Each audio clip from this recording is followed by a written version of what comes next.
The notification sound from Miles's phone cut through the silence of their Beverly Hills mansion like a blade, and Tessa Vaughn watched her husband's face drain of color as he read the message that would either destroy everything she'd built or transform her into something even more powerful.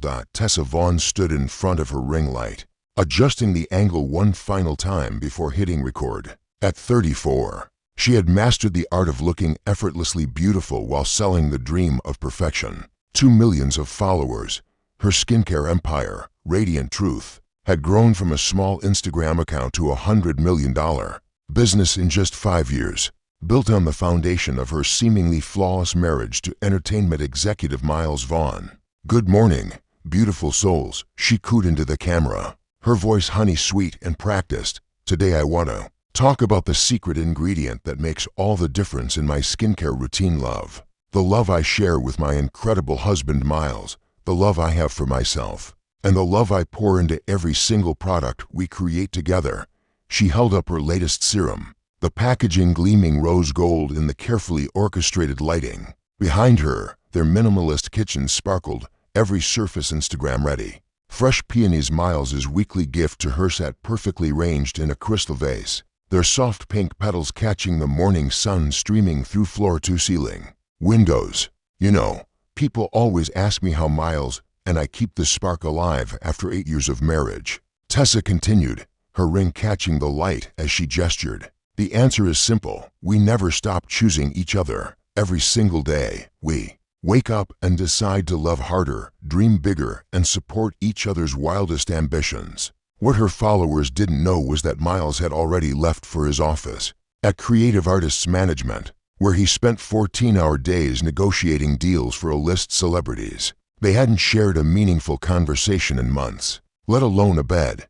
Their interactions had become carefully choreographed performances, timed perfectly for social media content. As soon as she ended the recording, Tessa's phone buzzed with a text from Jake, her personal trainer. "Same time today. I've got something special planned for your workout."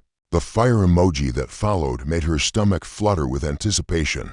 Jake was 28, all lean muscle and dangerous smiles, with hands that knew exactly how to touch her during their stretching sessions in her home gym. She typed back quickly, "Can't wait. Miles won't be home until late." Her wedding ring felt heavy as she hit send, but the guilt had long since faded into background noise. Jake was just one part of her carefully compartmentalized life. There was also Marcus, her photographer, who captured her candid moments with artistic precision and captured her body with equal skill during their late-night shoots. And then there was David Chen, Miles's biggest rival at United Talent Agency, who she'd been seeing for 3 months now in his downtown penthouse. Each relationship served a purpose. Jake kept her body camera ready and provided the physical attention Miles no longer gave her. Marcus understood her creative vision and made her feel like art itself. David offered her insider information about the entertainment industry and the thrill of betraying Miles in the most intimate way possible. Her phone rang, interrupting her thoughts. "Tessa Vaughn speaking. Mrs. Vaughn, this is Rebecca from Glamour magazine. We'd love to feature you and your husband in our Power Couples issue next month. The story would focus on how you've built your empire together while maintaining such a strong marriage." Tessa smiled, already envisioning the spread. "That sounds absolutely perfect. Miles and I would be honored." As she hung up, she caught her reflection in the hallway mirror. The woman staring back was flawless, skin glowing from her own products, hairstyled in effortless waves, wearing a cream cashmere sweater that cost more than most people's monthly rent. She looked like someone who had it all, and in many ways, she did. Her empire was built on selling authenticity, but authenticity was just another product to be packaged and marketed. The real Tessa Vaughn was far more complex than her followers could imagine. A woman who had learned to weaponize vulnerability, to transform her deepest flaws into her greatest strengths, and to make people love her for the very lies that defined her existence. The Radiant Truth headquarters buzzed with activity as Tessa walked through the open concept office space, her Louboutin heels clicking against the polished concrete floors. Employees looked up from their computers to smile and wave, their faces bright with the kind of manufactured enthusiasm that came from working for a company that preached self-love while demanding perfection. The new moisturizer launch is exceeding all projections, announced Sarah, her head of marketing, falling into step beside her. We've got a waiting list of 50,000 customers, and the influencer partnerships are driving incredible engagement. The authenticity angle is really resonating. Tessa nodded, though the word authenticity made something twist in her stomach. What about the upcoming campaign with Miles? Perfect timing. His agency just signed 3 new listers, so his profile is higher than ever. The power couple narrative is exactly what the market wants right now.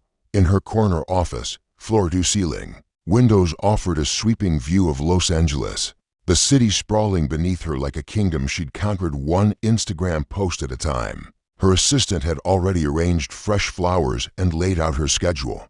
A photo shoot with Marcus at 2, dinner with potential investors at 7, and a late-night call with David while Miles was at his weekly poker game. She was reviewing product samples when her phone buzzed with a text from an unknown number. Saw your husband at Nobu last night with a blonde. Thought you should know, she didn't look like business.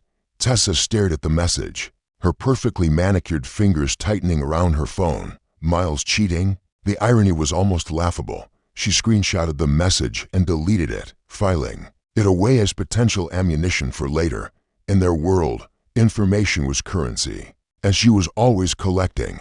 Marcus arrived precisely at 2, his camera equipment slung over his shoulder and his dark hair perfectly tousled. At 31, he had the artistic temperament that made him brilliant behind the lens and dangerous between sheets. I want to capture something raw today, he said, setting up his lights in the conference room they'd converted into a studio. Something that shows the real woman behind the brand. Raw is exactly what my audience craves, Tessa replied, already slipping into her performance mode. She changed into a silk slip dress that caught the light beautifully, her movements calculated to appear effortless. As Marcus worked, his hands occasionally brushing against her skin. To adjust her pose, she felt the familiar electricity that had nothing to do with professional collaboration. Their affair had started 6 months ago during a product launch shoot, beginning with lingering glances and culminating in passionate encounters that left her feeling more alive than she had in years. You're incredible, he murmured, his camera clicking rapidly. The way you transform for the lens, it's like watching magic happen. But even as she posed and preened, Tessa's mind was elsewhere. The text about Miles bothered her more than she wanted to admit, not because of jealousy, but because of control. Her entire empire was built on their perfect marriage narrative. If Miles was having an affair, it needed to be on her terms, managed and spun to her advantage. After the shoot, she met Jake at the gym in her basement, the space equipped with professional-grade equipment and mirrors that captured every angle. Jake was already warming up, his perfectly sculpted physique on full display in athletic shorts and a tank top. Mrs. Vaughn, he said with that boyish grin that had first caught her attention. Ready to work hard today. Their workout began innocently enough, but as always, the exercises became increasingly intimate.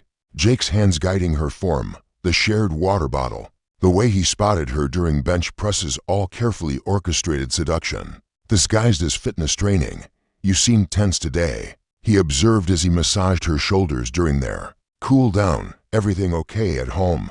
Tessa closed her eyes, enjoying the pressure of his strong hands working out the knots of stress. Just the usual pressures of running an empire, she said lightly. Sometimes I wonder what it would be like to just disappear, you know. Start over somewhere no one knows my name. You'd miss this too much, Jake said, his hands moving lower down her back. The power, the influence, the way people hang on your every word. It's who you are. He was right, of course. She'd worked too hard to build this life to ever truly walk away from it. But sometimes, in quiet moments like this, she allowed herself to imagine what it might feel like to stop performing, to stop managing every relationship and conversation and Instagram post like a chess move. In an endless game, her phone buzzed with another message, this time from David. Can't stop thinking about yesterday. When can I see you again? David Chen's penthouse apartment occupied the top 2 floors of a glass tower in downtown LA. its floor-to-ceiling windows offering a panoramic view of the city's glittering sprawl. Tessa stood at the window, wrapped in one of David's silk shirts, watching the traffic move like blood through the city's arteries far below. "You're quiet tonight," David said, approaching with 2 glasses of expensive wine. At 42, he carried himself with the confidence of a man who had spent his career making and breaking careers in Hollywood. His success at United Talent Agency had made him Miles's primary rival, which only added to the intoxicating danger of their affair. "Just thinking about empires," Tessa replied, accepting the wine. "How quickly they can be built, how easily they can fall." David's laugh was low and knowing. "Is this about Miles? I heard through the grapevine that he's been distracted lately." Tessa turned to face him, studying his expression. In the entertainment industry, gossip traveled faster than wildfire, and David's position gave him access to information that could be valuable or devastating, depending on how it was used. "Tell me," she said simply. "There's a new VP at his agency. 28, fresh from New York, beautiful in that natural way that photographs well. Word is they've been working very closely together on the Henderson account." The Henderson account. Miles had been obsessing over it for months, claiming it was the deal that would finally establish him as a major player. Tessa had supported him publicly, praising his dedication to their followers while privately growing increasingly distant from his single-minded ambition. "How closely?" she asked, her voice carefully neutral. "Close enough that they've been seen at restaurants that don't exactly scream business meeting. Close enough that she's been staying late at the office when he's there. Close enough that people are starting to talk." Tessa processed this information with the calculating mind that had built her empire. Miles having an affair could be catastrophic for her brand, but it could also be an opportunity. Everything depended on how the story was told and who controlled the narrative. "What do you think I should do with this information?" she asked, moving closer to him. David's hands found her waist, pulling her against him. "I think you should. Remember that you deserve better than a man who doesn't appreciate what he has." Their kiss was hungry and desperate, fueled by mutual attraction and the shared thrill of betrayal. As David lifted her onto the marble countertop of his kitchen island, Tessa's mind was already working, already planning. Every relationship in her life was transactional, but she had learned to make even the most mercenary exchanges feel like passion later. As they lay tangled in his sheets, David traced patterns on her bare shoulder. "I could destroy him. You know," he said quietly. "One word to the right journalist, and Miles's career would be over. He'd never work in this town again." "That's not what I want," Tessa replied, though she filed the offer away for future consideration.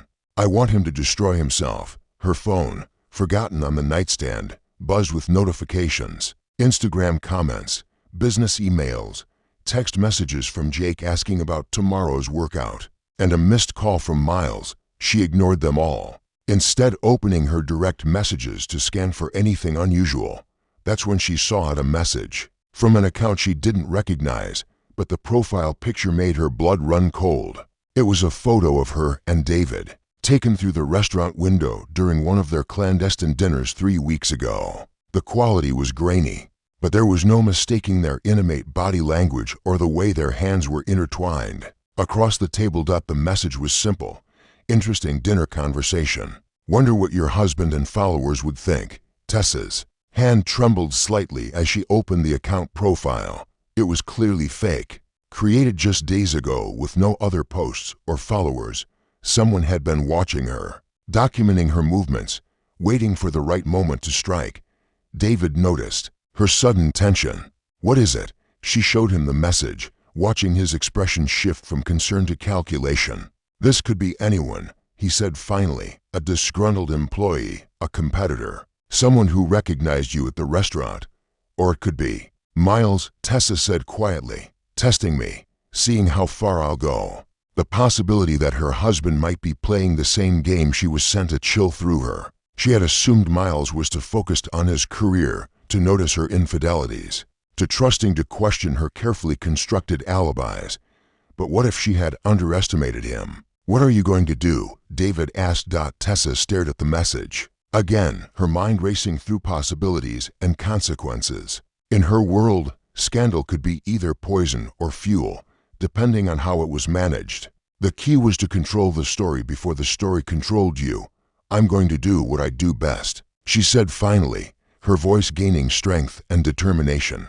"I'm going to turn this into an opportunity." She was already composing her strategy, already imagining how she could transform potential disaster into her greatest triumph yet. After all, she had built an empire on selling authenticity to people who craved realness in their carefully curated lives. Perhaps it was time to give them exactly what they wanted, or at least her perfectly crafted version of it.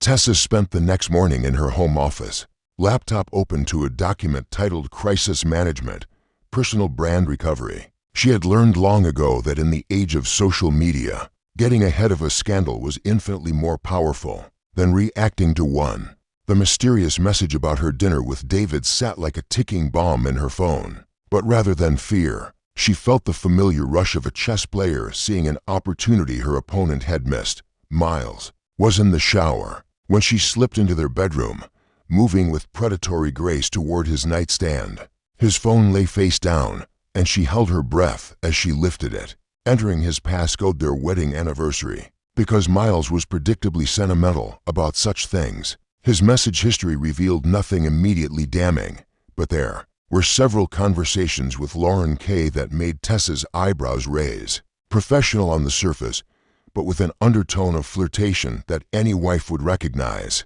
Late-night strategy sessions, weekend meetings, inside jokes about office politics. Classic affair behavior, she thought with almost academic interest. But more interesting was what she found in his deleted messages folder. Screenshots of gossip blog posts, including one about her and Marcus titled Skincare Queen's Secret Photo Shoots Getting Steamy. The photo was innocent enough, Marcus adjusting her pose during a legitimate shoot. But the captions speculated about their relationship with typical tabloid breathlessness. So Miles knew, or at least suspected. The question was whether he was the source of the blackmail message or simply gathering ammunition for his own purposes. "Planning your day?" Miles asked from the bathroom doorway, towel wrapped around his waist. His body still fit at 36 despite his sedentary lifestyle. "Just reviewing some campaign strategies," Tessa replied smoothly, closing his phone and replacing it exactly where she'd found it. "Sarah wants to expand our mental health awareness initiative, apparently. Authenticity and vulnerability are trending." Miles smiled, but it didn't reach his eyes. "Vulnerability, huh, that's interesting. Coming from you."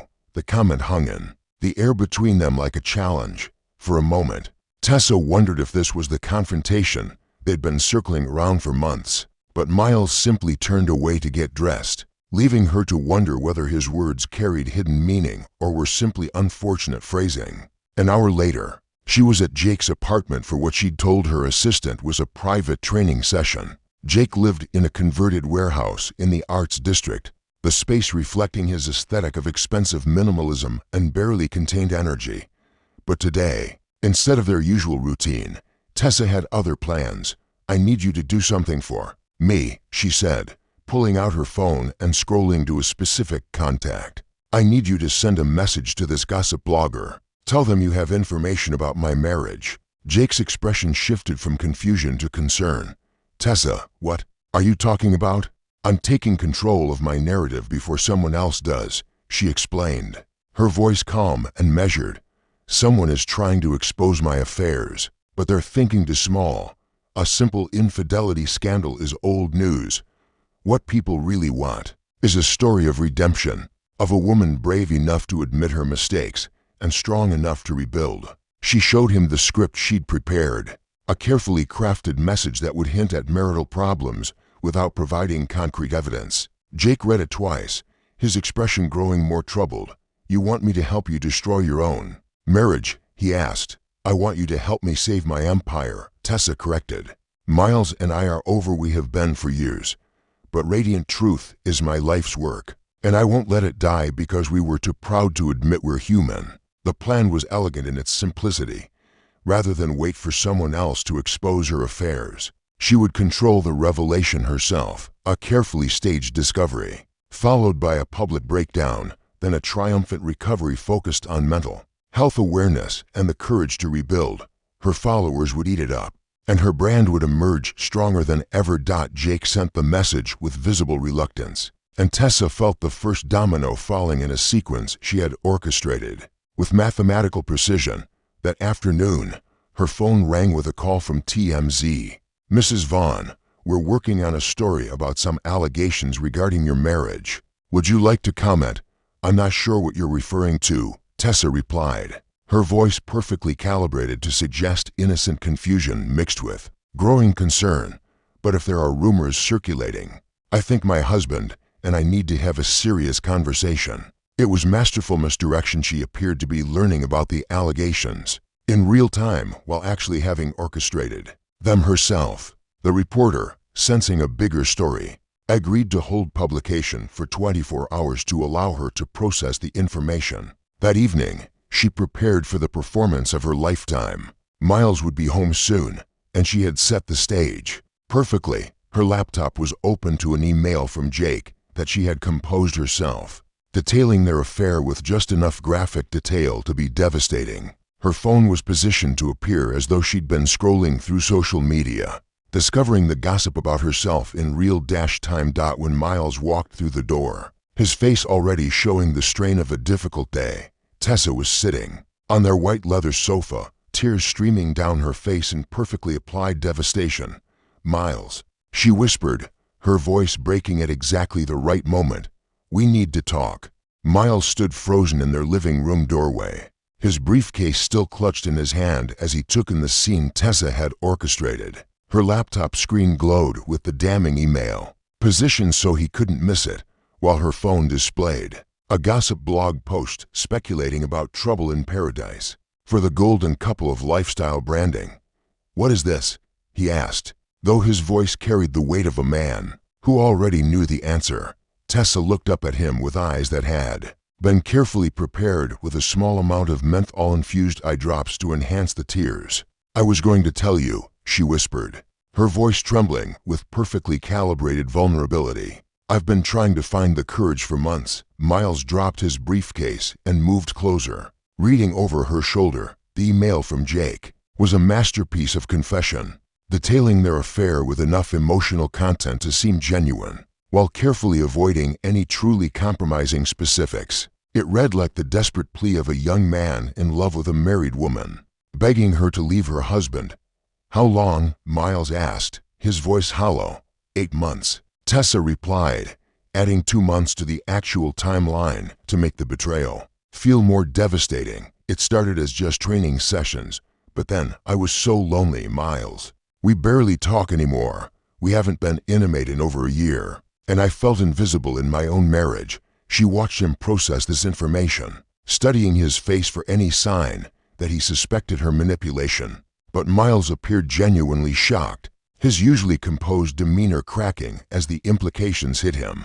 "There's more," she continued, gesturing to her phone. "Someone's been watching me. There are photos of me with him. They're threatening to go public unless I pay them." This was the crucial lie, the one that would transform her from perpetrator to victim. Miles leaned over to look at her phone, where she had crafted a series of anonymous messages demanding $50,000 in exchange for silence. The messages were crude and threatening, designed to paint her as a victim of extortion rather than a willing participant in infidelity. "Jesus, Tessa," Miles breathed, sinking onto the sofa beside her. "Why didn't you come to me? We could have handled this together." His reaction surprised her. She had expected anger, accusations, perhaps even violence. Instead, he seemed almost relieved, as though her confession had lifted a burden from his shoulders. "How can you even look at me?" she asked, genuine confusion creeping into her performed devastation. "I've destroyed everything we built together." Miles was quiet for a long moment, staring at the laptop screen. When he finally spoke, his voice was measured and careful. "I haven't exactly been the perfect husband either, Tessa. I've been so focused on my career that I forgot we were supposed to be partners." She leaned into him, allowing him to comfort her while her mind raced. This was going even better than she had planned. Miles was accepting responsibility for her infidelity, positioning himself as an equal participant in their marital breakdown. rather than an innocent victim. "What do we do now?" she asked, her voice small and lost. "We figure this out together," Miles replied, his arm tightening around her. "First, we deal with whoever is trying to blackmail you. Then we decide if our marriage is worth saving." Over the next 2 hours, they crafted a strategy that played perfectly into Tessa's larger plan. They would hire a private investigator to track down the blackmailer, while simultaneously preparing for the possibility that the story would break anyway. Miles suggested they consider getting ahead of it themselves, controlling the narrative rather than letting the gossip blogs dictate the terms. "I could make a statement," Tessa suggested, as though the idea had just occurred to her. "Something honest about struggling in our marriage, about making mistakes, but being committed to healing together."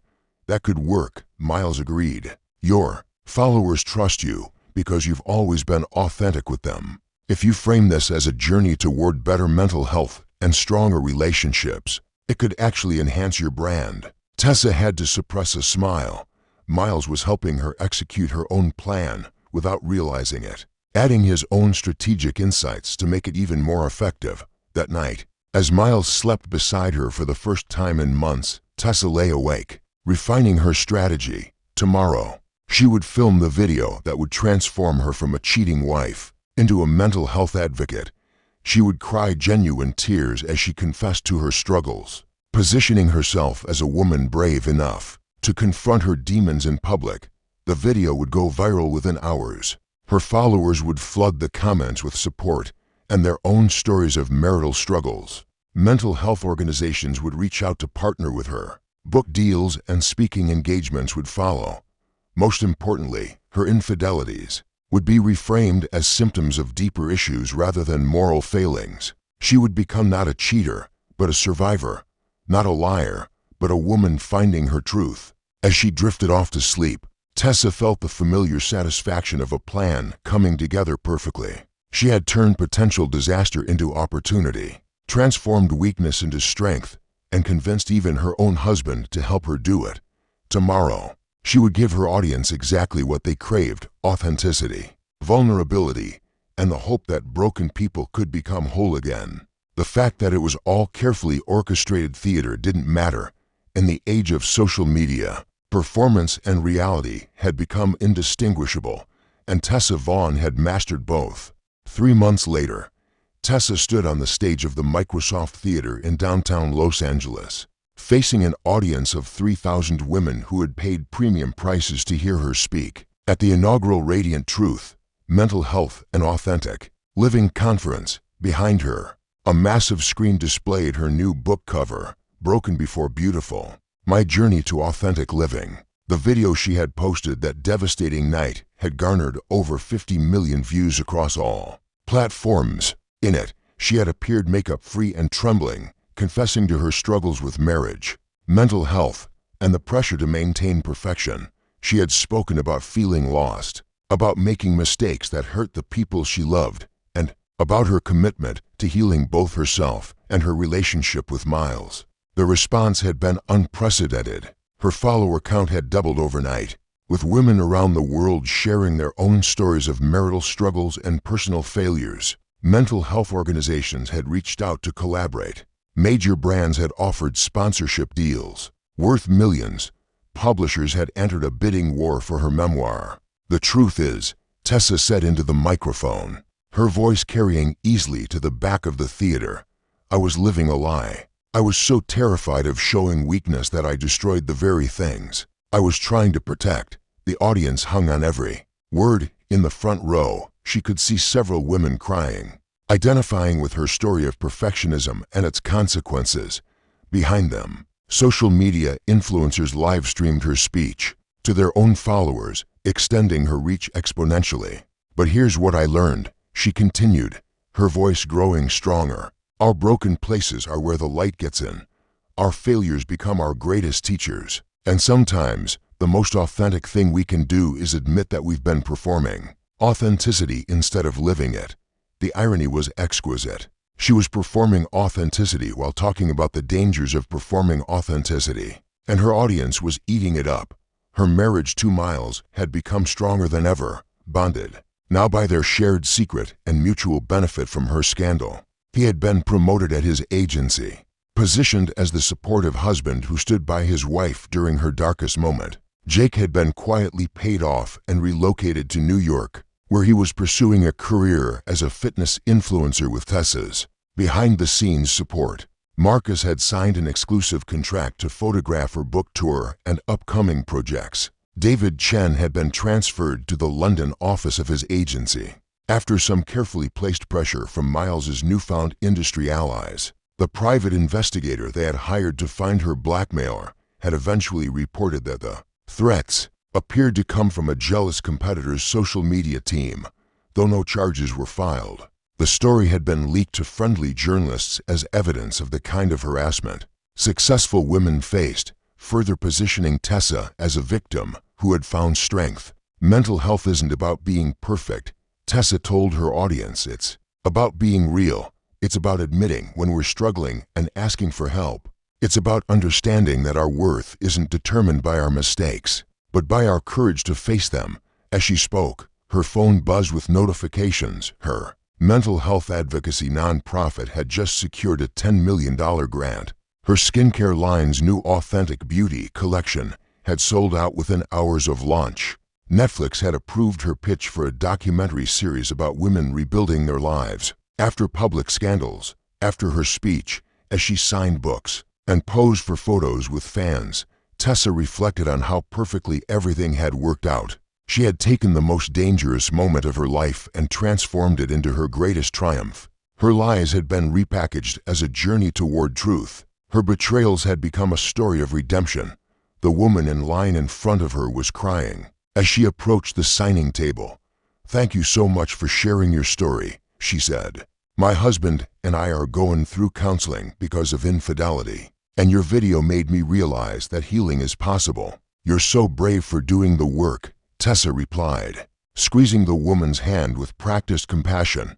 "Remember, we're not defined by our worst moments, but by what we choose to do next." As the woman walked away clutching her signed book, Tessa felt the familiar rush of power that came from being needed, from having people hang on her every word. She had built an empire on selling hope to broken people, and business had never been better. That night, in the penthouse suite of the Beverly Hills Hotel, where she was staying for the conference, Tessa video called with her publicist to review the day's media coverage. Every major outlet had covered her speech. Her book had hit #1 on Amazon before she'd even left the stage. The documentary proposal got approved. Her publicist announced, "Netflix wants to fast-track production. They're calling it the most authentic celebrity story they've ever encountered." Authentic, the word that had become her brand, her fortune, her weapon. As Tessa hung up the call and prepared for bed, she caught her reflection in the bathroom mirror. The woman looking back was perfectly composed, flawlessly beautiful, successful beyond measure. And completely, utterly false. But in a world where authenticity had become just another product, to be marketed and consumed, perhaps being the most successful fake was the most authentic thing of all. The lies had never stopped. They had simply evolved, becoming more sophisticated, more profitable, and more beloved than the truth ever could have been. What do you think? In a world obsessed with authenticity and vulnerability, is Tessa's manipulation of her audience's genuine pain and struggles ultimately more harmful than traditional celebrity dishonesty? Or has she simply mastered the art of giving people exactly what they want to believe about redemption and second chances?